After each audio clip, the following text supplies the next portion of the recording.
Hello friends and my dear students. स्वागत है आप सभी का एक बार फिर से बायोलॉजी क्लासेस में। और फ्रेंड्स, आज हम आप सभी के लिए एक इम्पोर्टेंट क्लास लेकर आए हैं जिसका नाम है ग्लाइकोलिसिस।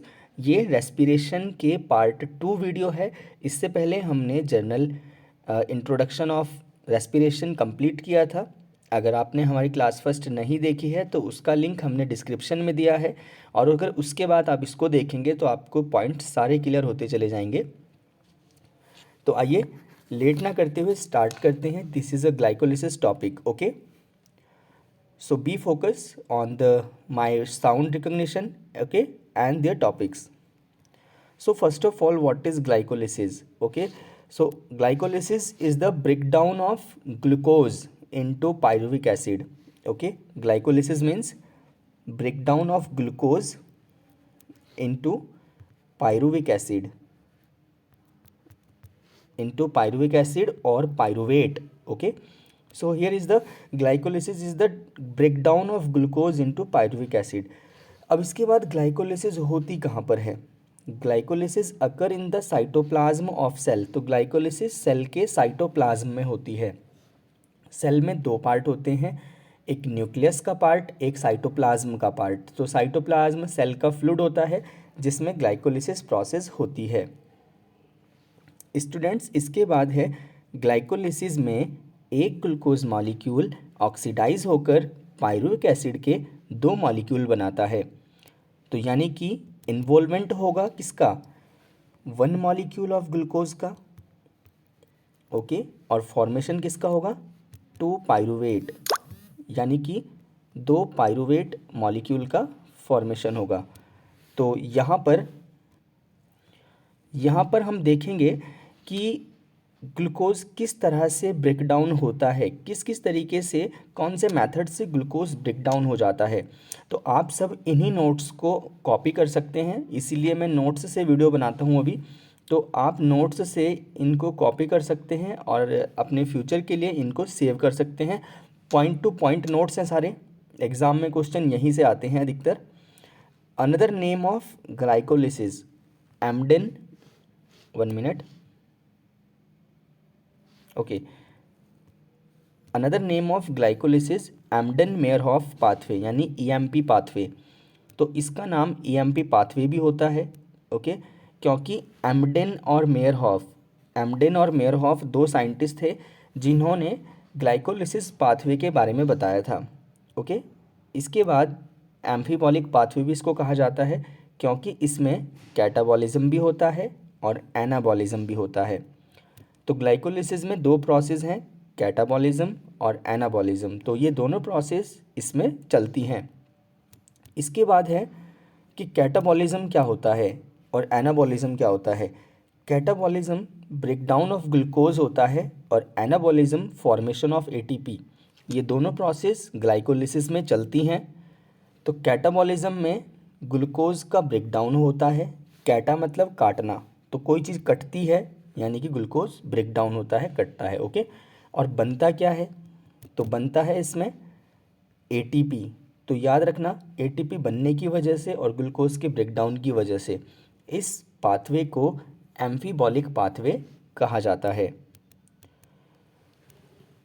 इसके बाद नेक्स्ट पॉइंट है, ग्लाइकोलिसिस में टोटल 8 एटीपी मॉलिक्यूल बनते हैं। पॉइंट याद रखना, टोटल 8 एटीपी मॉलिक्यूल बनते हैं, जिसमें से 2 मॉलिक्यूल एटीपी के नेट होते हैं, यानी कि डायरेक्ट फॉर्मेशन होता है ग्लाइकोलिसिस में। 2 एटीपी का डायरेक्ट फॉर्मेशन होता है, ओके। और किस स्टेप में, ये भी मैंने मेंशन किया, एक 6 स्टेप में और एक 9th स्टेप में। तो 2 स्टेप में ग्लाइकोलिसिस में एटीपी डायरेक्ट बनती है जिनको नेट एटीपी मॉलिक्यूल कहा जाता है, और 6 बनते हैं इंटरमीडिएट एटीपी, यानी कि कुछ मीडिएटर है बीच में जिसका ऑक्सीडेशन होकर एटीपी का फॉर्मेशन होगा। तो वो मीडिएटर क्या होता है? NADH2। तो NADH2 के 2 मॉलिक्यूल बनते हैं, ठीक है। तो इस तरह से 2 मॉलिक्यूल NADH के बनते हैं और 2 नेट ATP बनते हैं। और आपको बता दें, एक NADH2 से कितने 3 ATP बनते हैं। तो यहाँ पर बने कितने? 2। अब 1 से 3 तो 2 से कितने 6 यानी 6, तो 6 एटीपी इंटरमीडिएट हैं और 2 नेट एटीपी हैं। आई होप आप सभी को समझ आ रहा होगा। इसके बाद 2 फ्री एच आयन भी बनते हैं, ये आपके एग्जाम पर्पस के अकॉर्डिंग इम्पोर्टेंट फैक्ट है। 2 फ्री एच आयन भी बनते हैं जो NAD पर ऐड हो जाते हैं, तभी तो NADH2 बनता है। ओके, और ये NADH2 ग्लाइकोलिसिस के 5th स्टेप में बनता है। पॉइंट सारे इंपॉर्टेंट हैं, सभी को अच्छे से याद रखना। ओके, इसके बाद नेक्स्ट है ग्लाइकोलिसिस प्रोसेस 10 स्टेप में कंप्लीट होती है। तो पॉइंट ध्यान रखना, पूरे 10 स्टेप लगते हैं ग्लाइकोलिसिस को कंप्लीट होने में।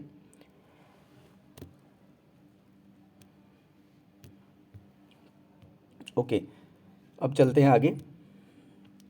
एक NADH2 से 3 ATP बनते हैं, नोट कर लेना। और अब साइकिल की स्टडी करते हैं कि साइकिल में क्या होता है। तो देखिए, ग्लूकोज है, 6 कार्बन मॉलिक्यूल है। ग्लूकोज में 6 कार्बन होते हैं, 6 कार्बन, और कितने मॉलिक्यूल हैं 6 कार्बन इंटू 1 यानी कि 1 मॉलिक्यूल है। तो ग्लूकोज जैसे कि 6 कार्बन है, तो इसको तोड़ने के लिए एक ऐसा एंजाइम चाहिए कि जो इसके 6 कार्बन पर अटैक करे। तो उसके लिए हमारे पास एक एंजाइम है hexokinase. Hexo means hexa, hexa means 6, kinase मतलब तोड़ना, ब्रेक डाउन करना। तो किसी 6 कार्बन कंपाउंड को तोड़ने के लिए जो एंजाइम चाहिए स्टूडेंट्स, वो होता है हेक्सोकाइनेज। ये ग्लूकोज पर अटैक करेगा, साथ ही साथ क्या होगा ATP का यूज़ होगा यहाँ पर। तो फर्स्ट स्टेप में ही ATP यूज़ हो जाती है।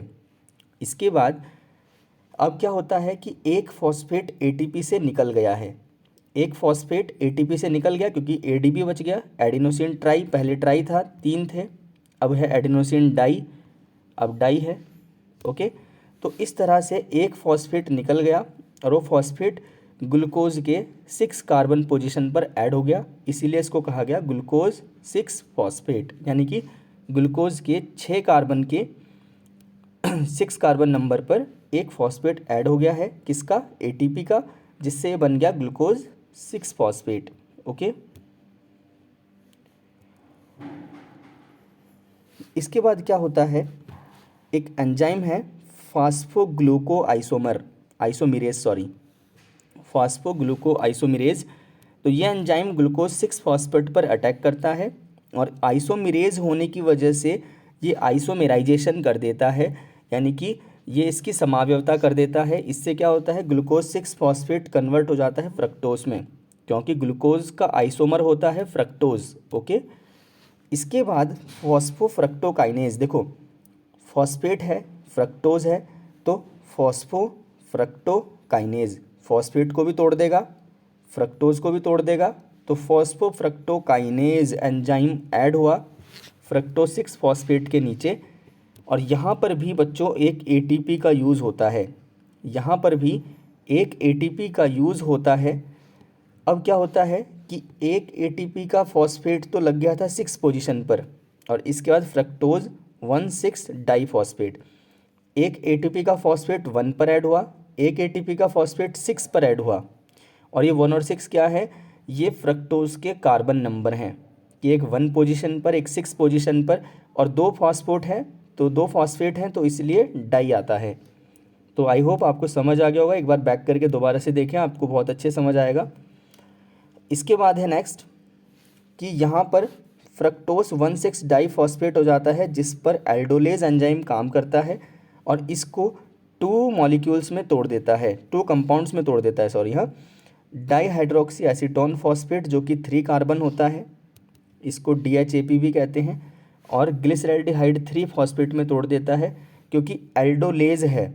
एल्डोलेज एंजाइम वो होता है जो किसी पर एल्डिहाइड ग्रुप को ऐड करता है।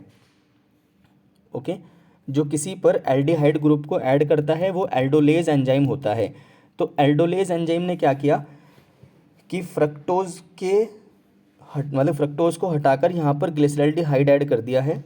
ओके, और साथ ही साथ फॉस्फेट का कन्वर्जन भी कर दिया है। ओके, तो ग्लिसरैल्डिहाइड के 3 कार्बन पर एक फॉस्फेट ऐड हो जाता है। इसके बाद यहाँ पर फॉस्फेट भी, ये ग्लिसरैल्डिहाइड 3 फॉस्फेट भी कैसा होता है, 3 कार्बन कंपाउंड होता है। पॉइंट्स लिखते रहना साथ साथ। अब क्या होता है कि यहाँ पर ग्लिसरैल्डिहाइड 3 फॉस्फेट और DHAP डाइहाइड्रोक्सी एसीटोन फॉस्फेट दोनों आपस में एक दूसरे से बदल सकते हैं। आइसोमरेज एंजाइम दोनों को एक दूसरे के साथ बदल सकता है। ओके, तो यहाँ पर ग्लिसरैल्डिहाइड 3 फॉस्फेट में अब क्या होगा, 2 फॉस्फेट ऐड होंगे, यानी कि डाइफॉस्फोग्लिसरिक एसिड बन जाएगा। तो 1 पोजीशन पर एक ग्लूकोज एक फॉस्फेट ऐड हो जाता है, एक 3 पर ऑलरेडी है ही, तो 1,3 डाइफॉस्फोग्लिसरिक एसिड बन जाता है। साथ ही साथ 2 NADH2 2 NADH2 के मॉलिक्यूल भी बन जाते हैं। इसके बाद एंजाइम जो वर्क करता है वो एंजाइम है ग्लिसरैल्डिहाइड 3 फॉस्फेट डीहाइड्रोजिनेज।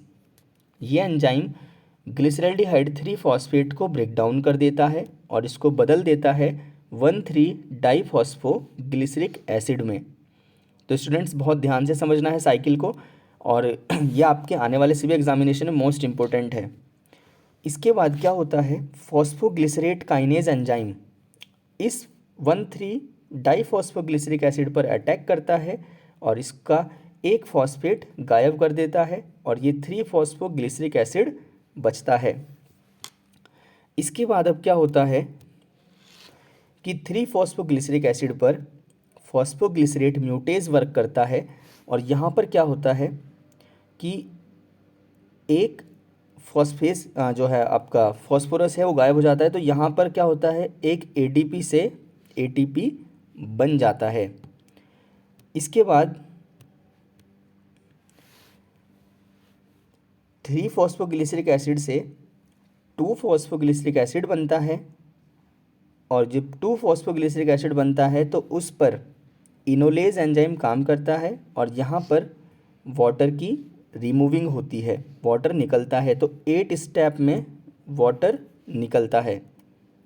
ओके, इसके बाद 2 फॉस्फोग्लिसरिक एसिड पर जब एनोलेज काम करता है तो फॉस्फोइनॉल पायरुविक एसिड बनता है और फॉस्फोइनॉल पायरुविक एसिड पर पायरुवेट काइनेज एंजाइम ऐड होता है और यहाँ पर भी एक ATP का फॉर्मेशन होता है और फाइनली पायरुविक एसिड के 3 कार्बन के 2 मॉलिक्यूल्स बन जाते हैं।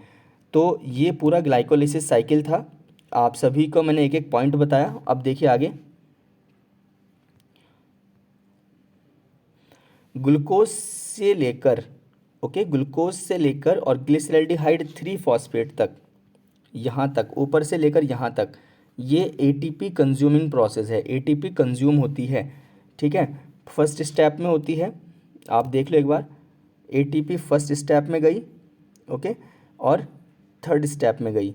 तो याद रखना फर्स्ट और थर्ड में ATP का यूज़ होता है, इसलिए ऊपर वाला ATP कंज्यूमिंग प्रोसेस होता है।